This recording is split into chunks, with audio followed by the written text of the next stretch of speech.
All right, guys, thank you for joining for today's session. We have a resume review session with Paul Choi. He's a senior technical recruiter at Cisco Meraki. Hey, Paul, how are you? I'm doing awesome. Glad to be here. Welcome, welcome. Paul has been in the industry for the over the 10 years, and Paul has been in as a technical recruiter, as a corporate recruiter, right? And previously you started your journey working on external recruiting company, right? Yeah, like a lot of recruiters, I started my recruiting career at an agency. Kind of doing that for about 3 years, and I pivoted over to the corporate side. I've been doing that for about 6 years now. Actually, we did discuss that, but I am very curious about how is it different? Is it a big difference between like being a corporate recruiter versus to being external Oh for yeah, the yeah. agency?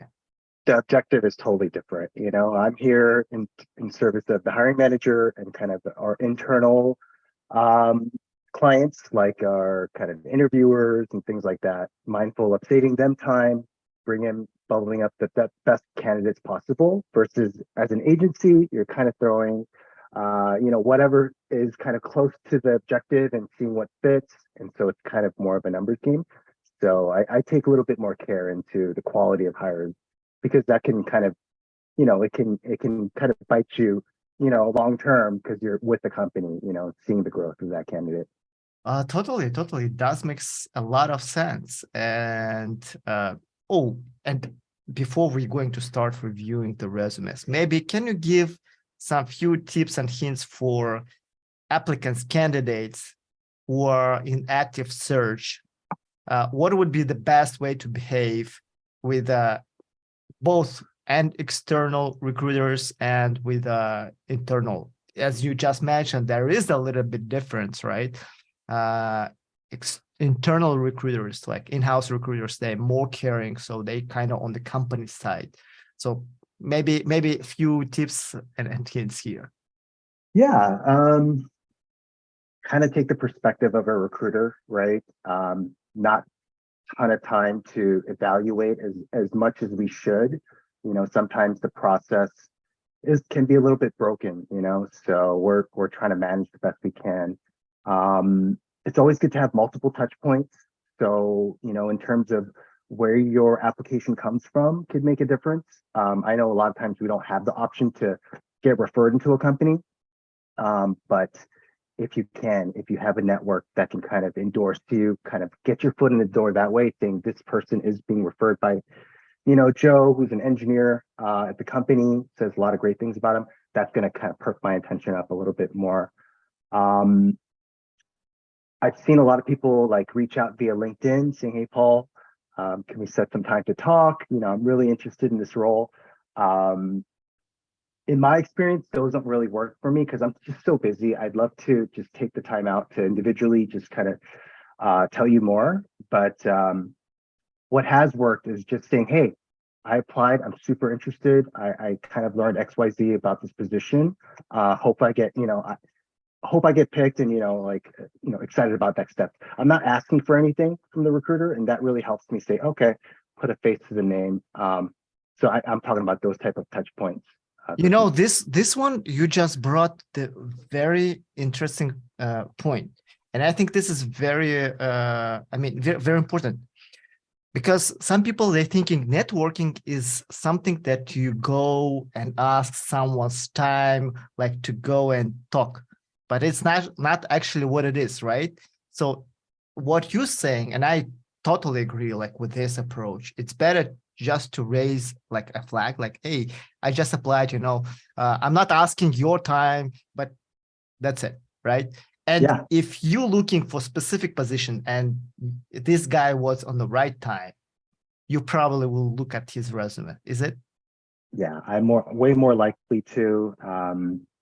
Yeah, and it doesn't need to be much more than that connection, because like the application system that I use, Greenhouse, it kind of tags folks like, hey, this person is a referral, and it's really prominent. So it's hard for me to miss that. Regardless of if that person was an actual colleague of yours or you reported to that person, it could have been just somebody you met up through a meetup. like this, Mhm. still has just as much impact, I feel like. Nice. Awesome. Awesome. Great. Great. And let's break another myth about, can resume beat the ATS? Like, is it a thing to throw keywords on your resume and get picked over? What do you think? Well, I think that's a true fact in terms of yes. One of the first things I look for is the keywords. Like in your skill sections, do you have the core requirements? You know, so yes, you can kind of game the system if you put all those there. But guess what? It's going to be kind of a wasted effort because once you get to the hiring manager screen or maybe at more technical portions, you know, those deficiencies will definitely come out to light. So you don't want to, you know, over embellish too much unless like it's good to embellish a little bit, but not to like explicitly tell a lie that you don't have any experience and put it there, you know. And I assume you can skim within a couple seconds of the resume, and you can say, "Oh, this guy, he's just throwing the keywords in his resume, right?" Like, or Usually, yeah, usually, yeah. But even if you pass my sniff test, guess what? It's not going to work. It's not going to be in your favor because those things ultimately get kind of called out, you know, as we get deeper into evaluation. all right, awesome, awesome.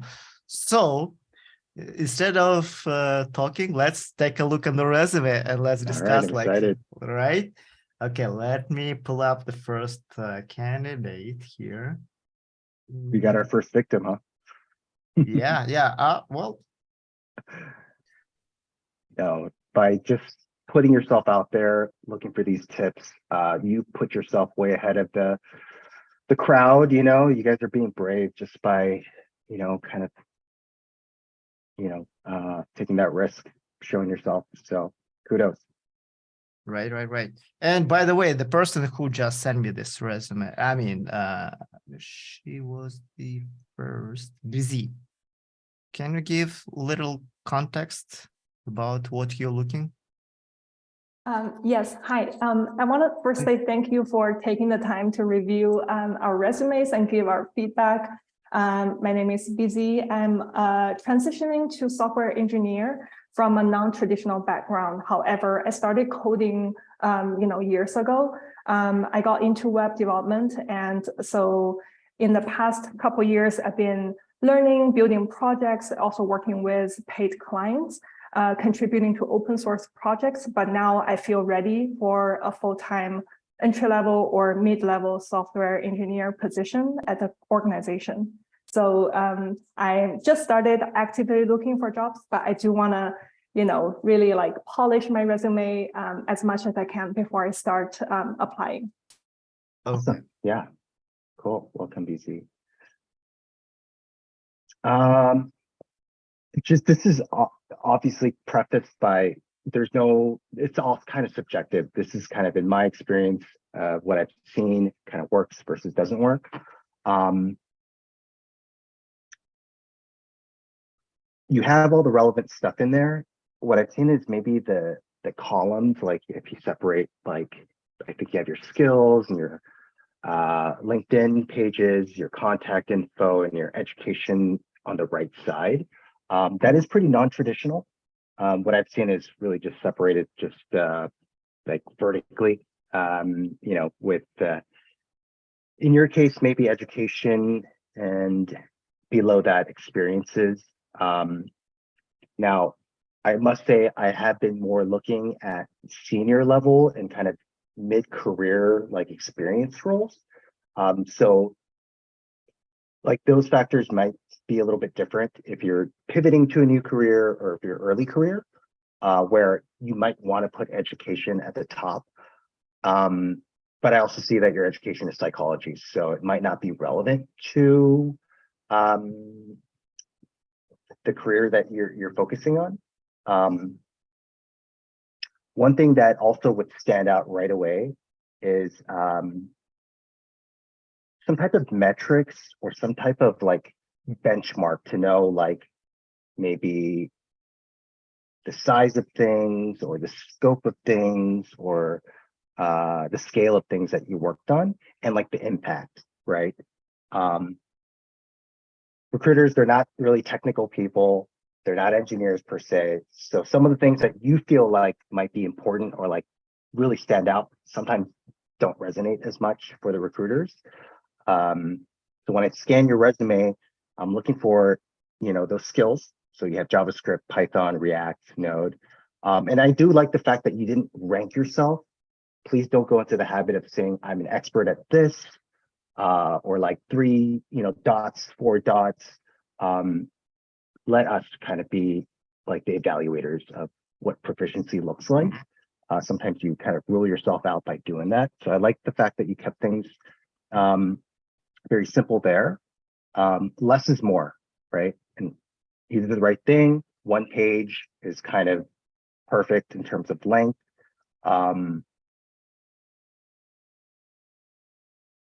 You may want to focus more on the software engineering stuff because you are looking for kind of roles in that. So the real estate you're using for maybe team services coordinator, well, that's only 2 bullet points. So you're consistent there. But more recent is what I look at, right? So what have you done recently? So I'd be looking more at your Hack for LA experiences and the 100 devs and freelance. And the word freelance kind of scares me too. I'll be honest with you. I'd like to get a little, that's opening up Pandora's box. Like, was it paid? Is it a side project that you were doing on top of like your school? Those things kind of come up. So maybe the simplest thing is change the formatting just to have it more traditional, away from the column structure. Oh, and before anything, you also kind of have to look at what jobs you're applying for. So you kind of want to review the job description and then kind of try to fit your resume to meet some of those requirements through that. So that would be my initial recommendations. But overall, I like the font. I like that you didn't put too much. And it's easy for me to look you up. So one of the things that we always do is we're going to go to your LinkedIn. We're going to check out all the stuff that you embedded on there. So embedded links are nice. It's helpful. Definitely, I 100% with Paul, especially styling. I mean, it's okay. I'm not really judging, but honestly, like going with a traditional style. I mean, it depends. I don't know. It's very very subjective, right? Like the template of using. I like this template, but again, as Paul said, probably the traditional would be more easier to read because you actually using a lot of. Actually, you are not using a lot of real estate here, right? Like here almost like a big chunk of white space, which is it's very valuable. Either it looks like a filler, you're trying to fill your resume with something that I don't know. Yep, I agree. And I'm also kind of concerned about the parsing. This is less of a problem now for ATS systems because what it does, it takes some of these info like your name and education. Recruiters are really lazy. That I wouldn't do that, but if it's incorrectly parsed, a lazy recruiter might just go ahead and decline it just to save the effort of inputting your correct info in the right boxes. That's kind of my concerns as well. I saw it, Paul. Yes, you 100%, 100%. I agree with you. Like, I had a conversation when like almost got declined the candidate who was almost got declined because his resume wasn't be able to get parsed to ATS system. And I'm like, hold on. here's his normal resume. Yeah, Anyway. I mean, a little thing like that honestly could rule you out. So if you could prevent those little things, just gives you all that much better chance. Just kind of, again, this is not the typical scenario where I've been looking at this resume. Honestly, it'll take me 7 seconds just to review a resume, but just looking at it more carefully now, I think we can also work on the summary. Not going to be kind of like too judgy on content, but I do feel like some of that maybe is filler, like maybe buzzwords kind of deal, to try to like really have that more geared towards the role itself, and how your summary can align to that. But often nowadays, I'm seeing people, especially in the mid-career senior kind of roles, where they don't even put any summary at all. It's really yeah, that experience. totally. As more senior person, the less summary it is. That's what I mentioned. Senior people usually they even just drop the summary and put everything that they want to show off in their experience. And great point about like relevant experience. Please, it's better to use more bullet points in the actual related to software engineering. And if you struggling with that, you need to either gain an experience or like do a volunteering job, but try to come up with more bullet points, like explaining how did you use those technologies there, and that would be more relevant. Anyway, let's move forward with another, with the second resume. Let me stop sharing this one. Great stuff. I think, was it helpful for you? Yeah, it's super Okay. helpful. Thank you so much for the honest feedback. I will definitely work on the layout and the content of my resume. Yeah, you have a Alright. good base there. I like the embedded links. I love the fact that I could click onto those and check those out. Maybe one other thing to add is think about the impact. Like make it very simple for me to understand the actual real world impact of that. Like I'd be asking myself, you did XYZ, so what, and then what does that lead to? So at the end of the day, I kind of want to see how it affected, even if you're a small part of that, like how it affected the overall company, the org, how it helped the others around you. Mhm. So, Got it. Before Thank go, you. guys. Next week come also resume review. Please join to our platform. We are gonna do mock interviews there. It is our program that we're gonna launch in April 22nd. We're gonna launch the mock interviews with the hiring managers and also like recruiters, and also with the technical staff, technical engineers. So it's gonna be 1 month program. We're also gonna do resume reviews, and we're gonna do the mock interviews and preparation. So that should be awesome. And this is gonna be very intense 1 month program. Okay, let's take a look on the second resume. right. Yeah.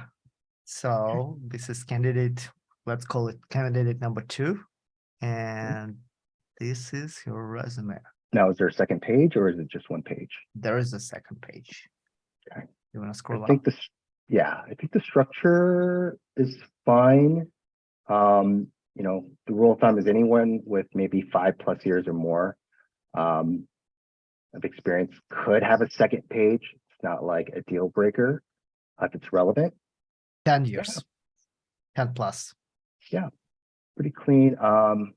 Great companies, so recruiters do look at that. That's going to catch my attention.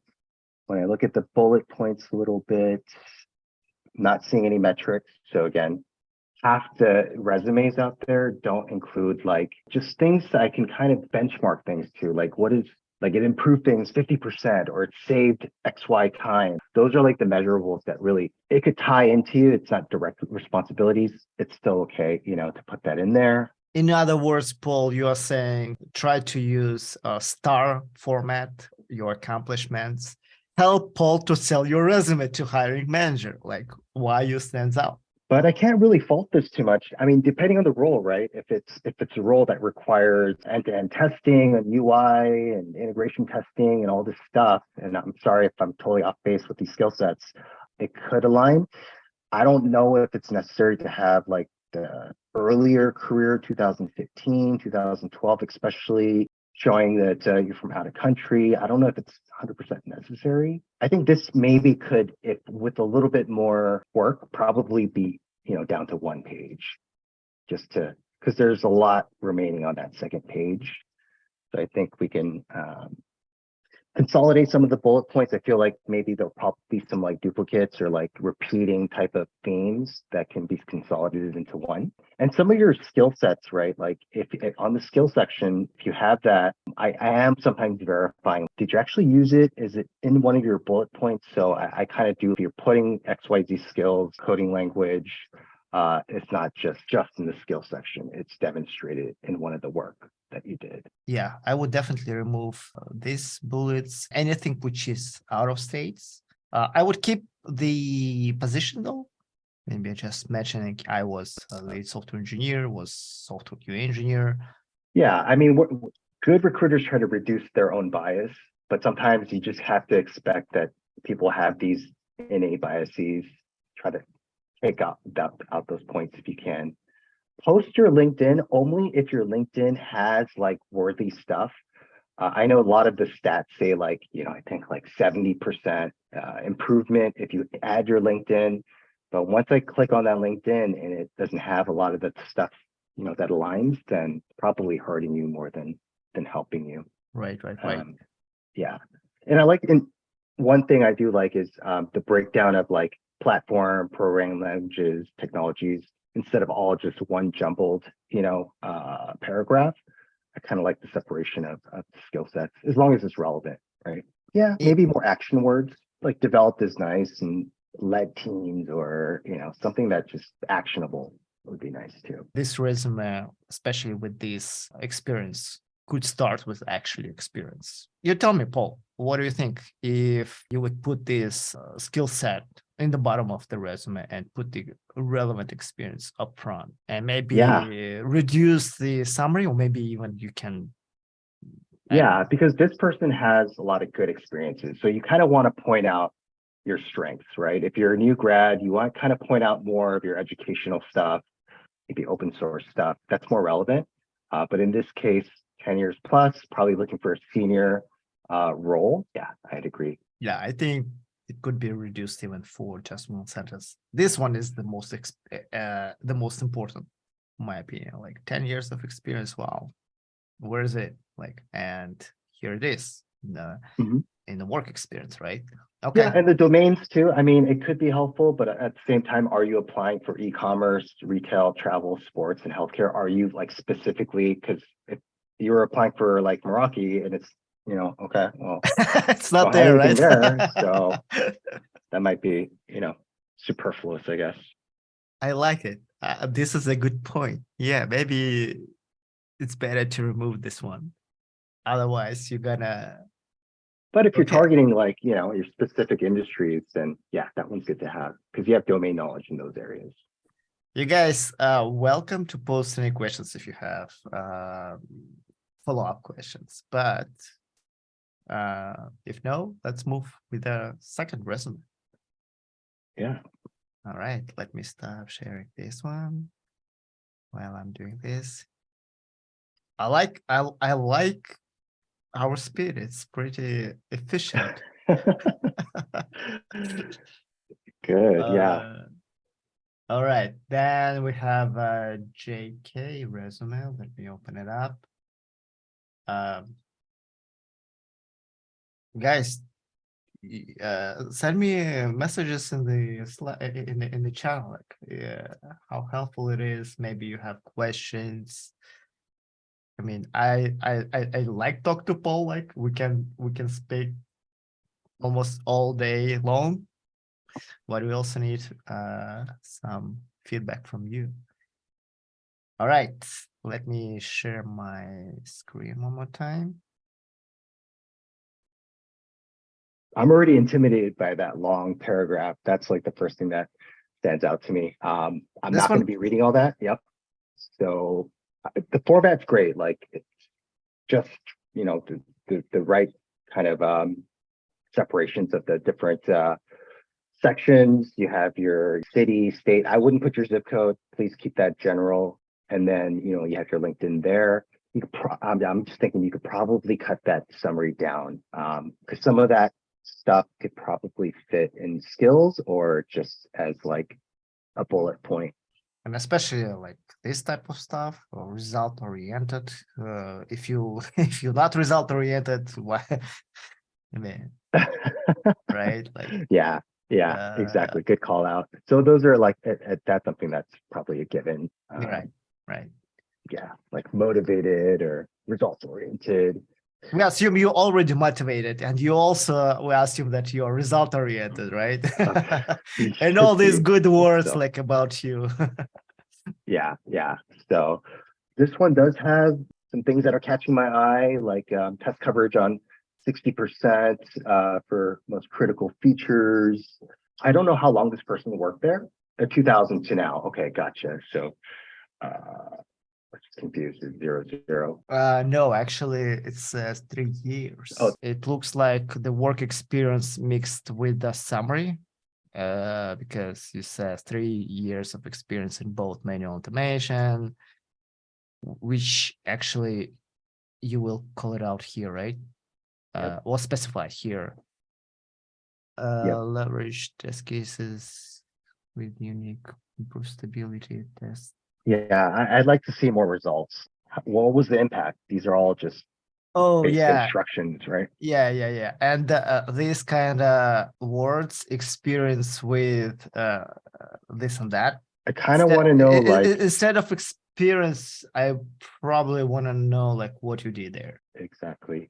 And the impact. How did this affect the team?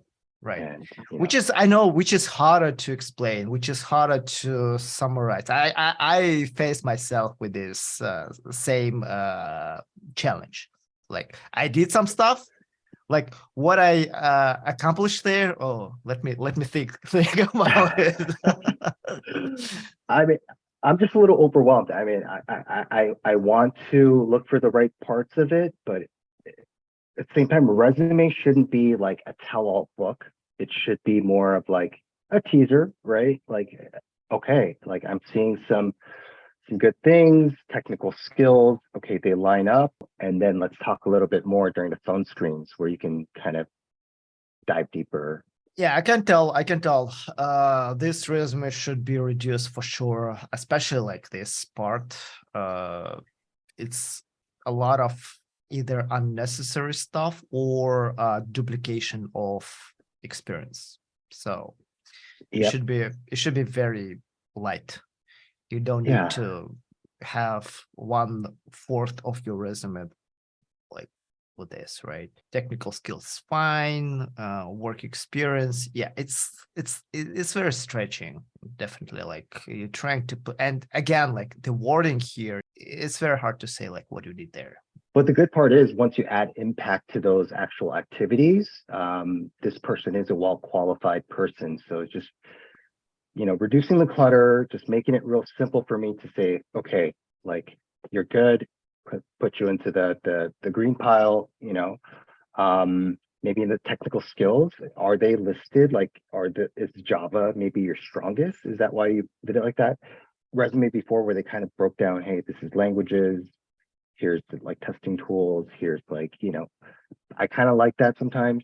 But this is also okay. Okay. I hope that was helpful, JK. Send me some. And if I'm coming off too harsh, I don't mean to be. Thank you a lot. No, you guys are definitely heads and shoulders above like what most resumes that I see. So it'll be like all the ones I've seen so far, it would be like, oh, this is tough, like there's some good stuff that I'm already seeing. So. And again, like all what we are talking about right now, it means that there is a way to improve your resume, right? It doesn't mean that, oh, your resume is not applicable to submit for a job. I got my first job with a horrible resume, to be honest. Like if I'll show you right now, you will say, dude, come on, really? You got a job with this resume? I'll tell you, yeah, I got this job with this resume. But and that's the thing, we were talking earlier that the best candidates sometimes have like really bad resumes, so it's not a direct translation of, if it's a good fit or not. But yeah. Totally. You don't want to get yourself out of the game, just because of these technical factors. All right. Paul, there is a question. Can you read it? And I'll pull the Sure. next resume meanwhile. Okay, the question from BZ is, do you have any advice for folks that are switching careers from tech to tech from a non-CS background, how to kind of pass that initial recruiter or sniff test, assuming they have the required skills, but no prior experience working at that tech company? Don't think of required, like skills to be demonstrated only through prior work experience. There's plenty of opportunities where you can demonstrate that, especially in the early career pivot, as long as you're kind of, keeping your expectations where, that you can kind of start in a kind of a newer position, open source, like have you contributed through GitHub, if you're like a coder, are you working on any things that require like collaboration of other people and resources that could really help. At the end of the day, if you say you know Python, if you say you know XYZ skills, like I kind of do want you to kind of show me in a way, but don't think about like you have to have like great internship or work experience to demonstrate that. More for seasoned folks, but like, if you are somebody who has that 6+ years of work experience, maybe a platform like hired.com. That's one we specifically use here at Meraki, but it's a platform where you get to vet yourself. Like there's, basically like evaluation skills and things like that. And us, the employers, are actually applying to you. So you're kind of proving that you have those skills within that platform that we pay to like look at those candidates who are more thoroughly vetted. So hire.com, Vettery, those are some of the platforms that I know about. Can you provide the link next later on? Hire.com, you said, right?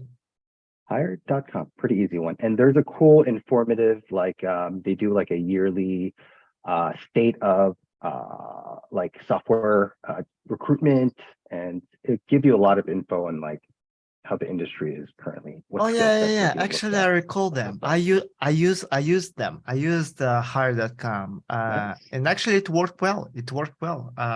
They set it up. I thought they were acquired by some other company, but Could anyway. be, yeah. Yeah. But we're a customer, so Cisco is the customer.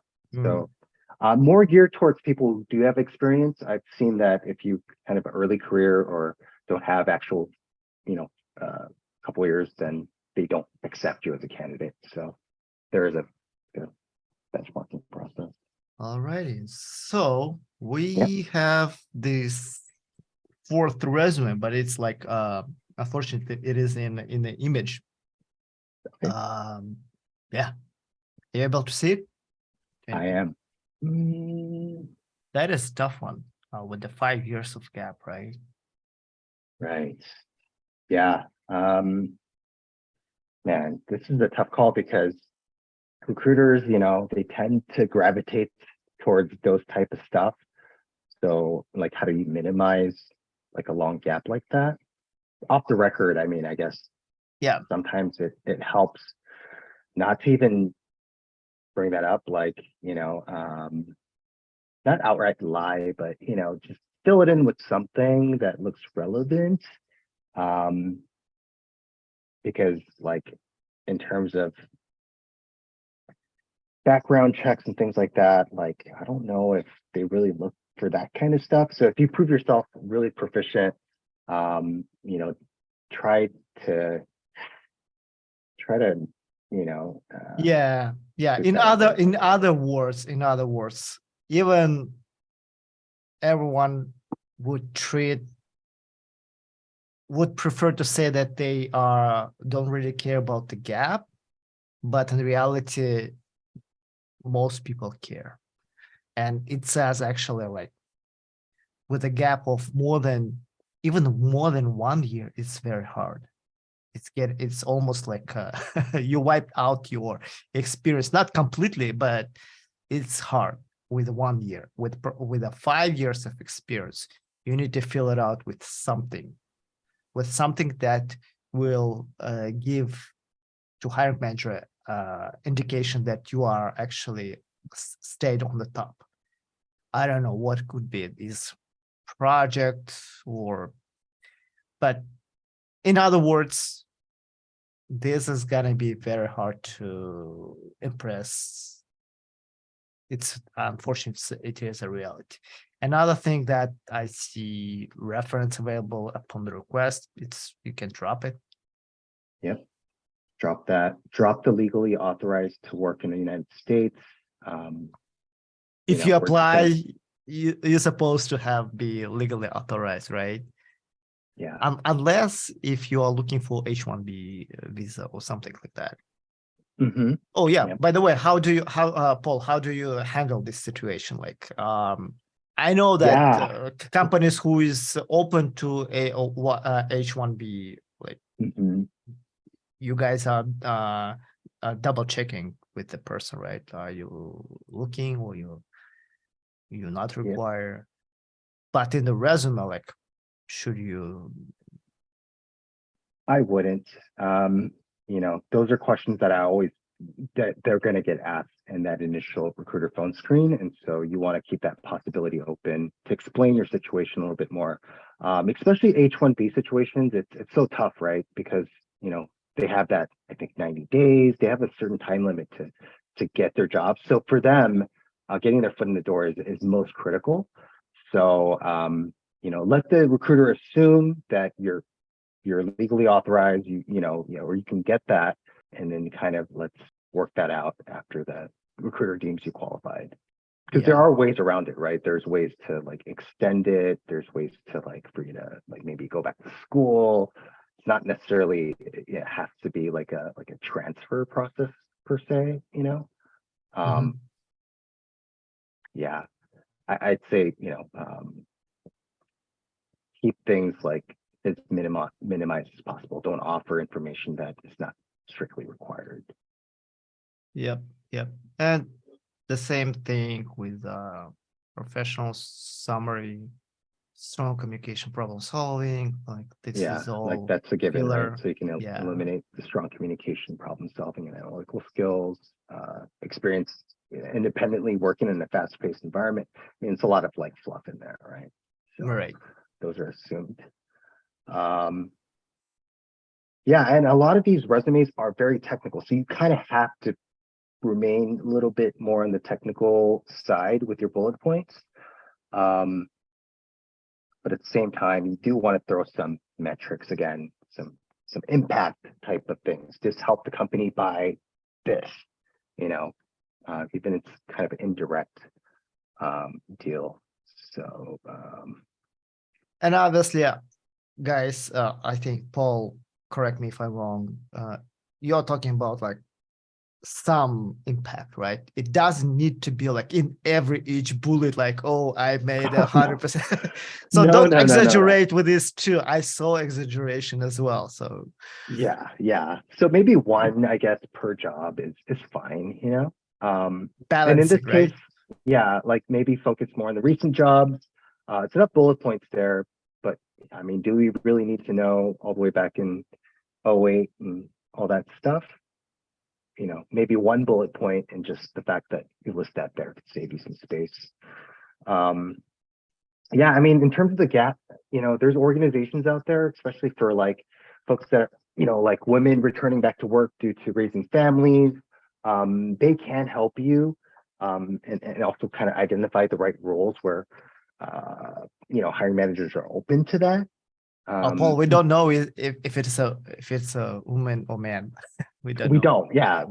So depending on the scenario, you do kind of want to tweak it somehow, even with a consulting. I said it before, it's freelance. I know it's a bad word, but even that filled in, might help not get immediately just. Yeah. redlined or, blacklisted or whatever, just rejected. Totally. Do you have any questions, guys? I see actually there is questions. There is not a okay. Advice for those who have been in tech for 5+ years in client-facing technical roles and now are developers. Should I leverage my dev skills or my past experience on both? Yeah, if you had components where you had development tasks and responsibilities in that client-facing role, maybe you were like a technical support person, but you had to like create Python scripts or create automation. You definitely want to leave some pieces in there.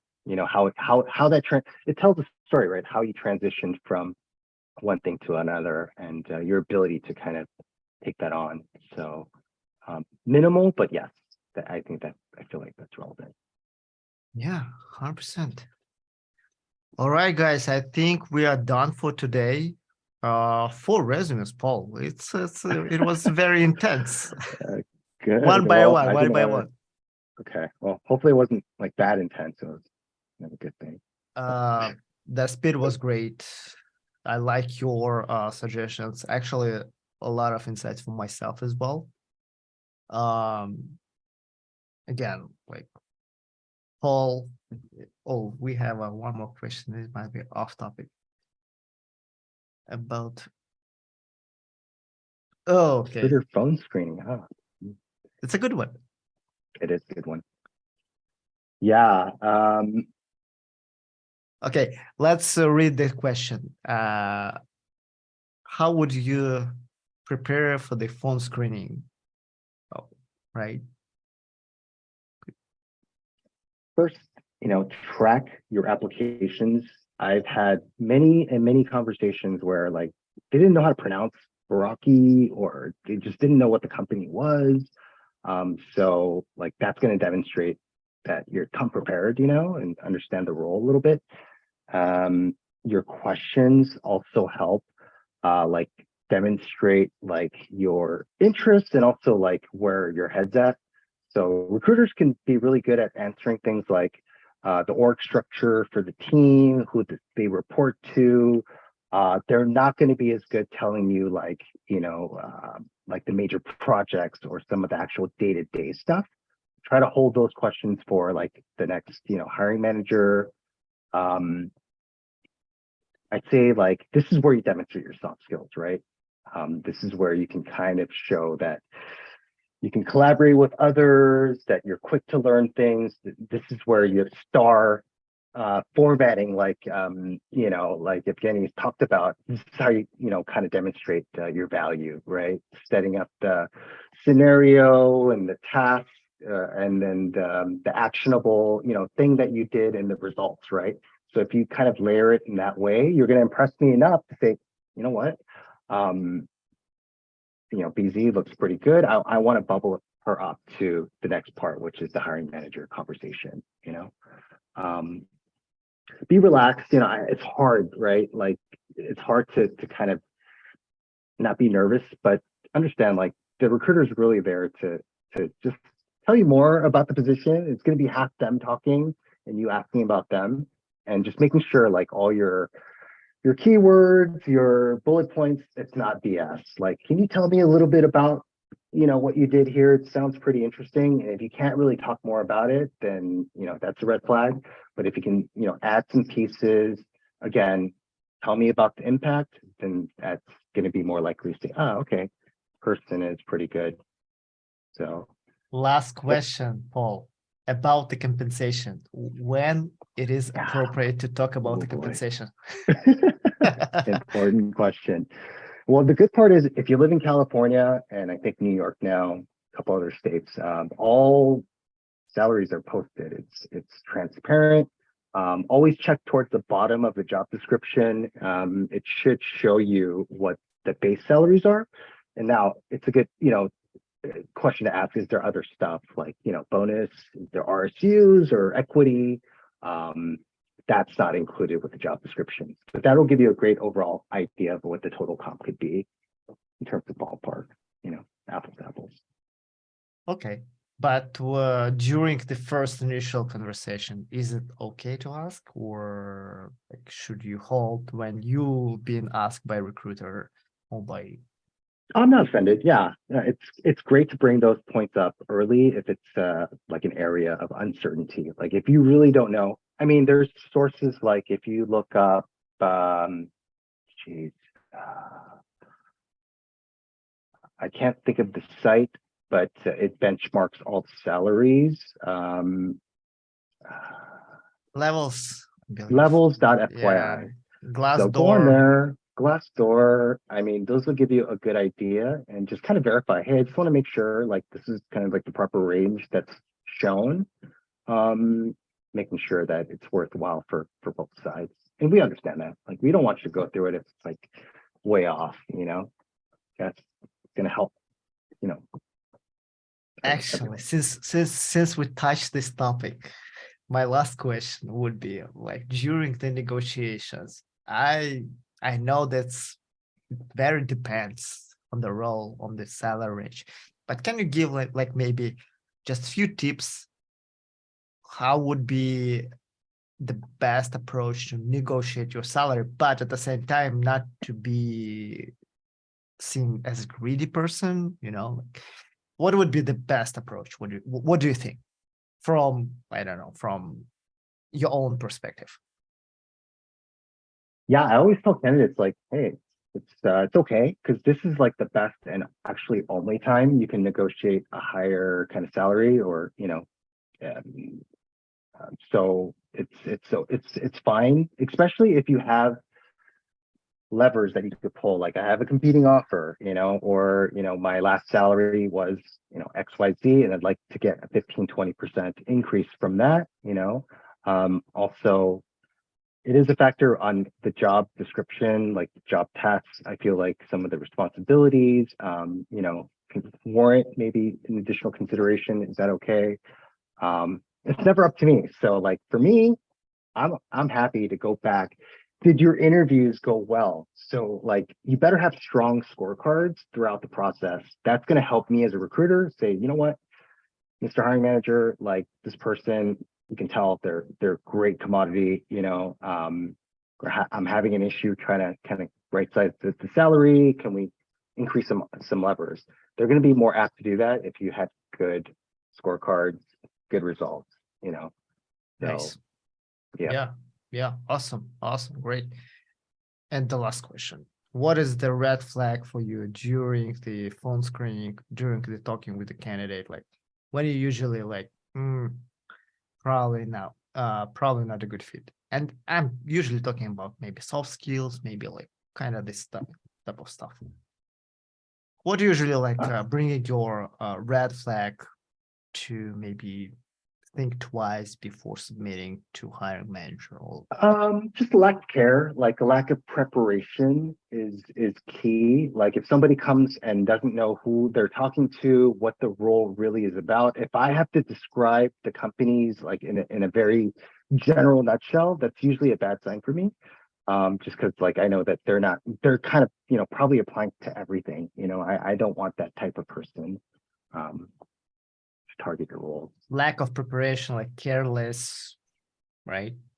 Yeah, like what company is this for again? Like, oh, give me a sec. Like, let me look up my emails. Okay, what is this for? Like, if you're scrambling at that moment, then it's kind of already too late.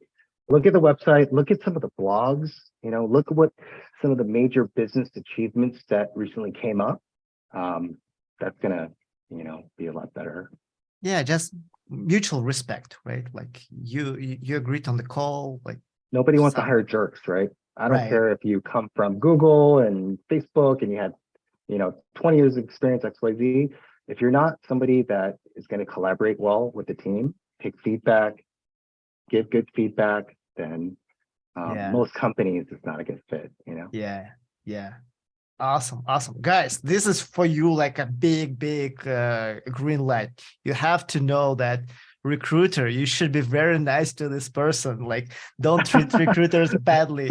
I mean, I know, like, Yeah, get us on your side. I mean, honestly, like, keep your tone positive. I know things are very stressful when you're reaching out to candidates. How are things looking, Paul? But say it in a nice way because honestly, like that goes a long way for us too. We're stressed. totally, like totally, you are. totally, totally. Yeah, please care your recruiter. All right, guys. We're gonna stop on this positive note. I think, Paul, personally, thank you very much for giving your time and giving so much insightful ideas, like, because we are as the candidates, we're talking to recruiters, we don't know, like, am I on the right path or no, like, you give us a light, like, okay guys, here no, here's yes. This don't do, this you Yeah, can do. recruiters are very simple beings, don't be nervous. They know very little about the technology, but they do know what the hiring manager usually wants. And so if you kind of fit those initial signs, then chances are you're going to have that next conversation where you can really prove yourself, So Yeah. don't let the recruiter be the thing that stops you. It's a very easy hurdle, the first step. Right. And Paul, we actually met with you, right? Like on the meetup, and our relationship like 5-6 years ago, something like that. Long time ago, right? And we still keep in touch. We still like and that's awesome. I like it. Guys, Always enjoy yeah, my always. time with you. Yep. All right, guys. Thank you very much for participating. I hope it was helpful for all of you. And it was helpful for sure for me. It was helpful, I think, for our resume who sent us resume candidates. And thank you, Paul, again. And I will hope to see you again in our resume reviews and our meetups as well. If you haven't subscribed, please subscribe and thumbs up. All right. All right, guys. I'll talk to you soon. Bye-bye. Bye, folks.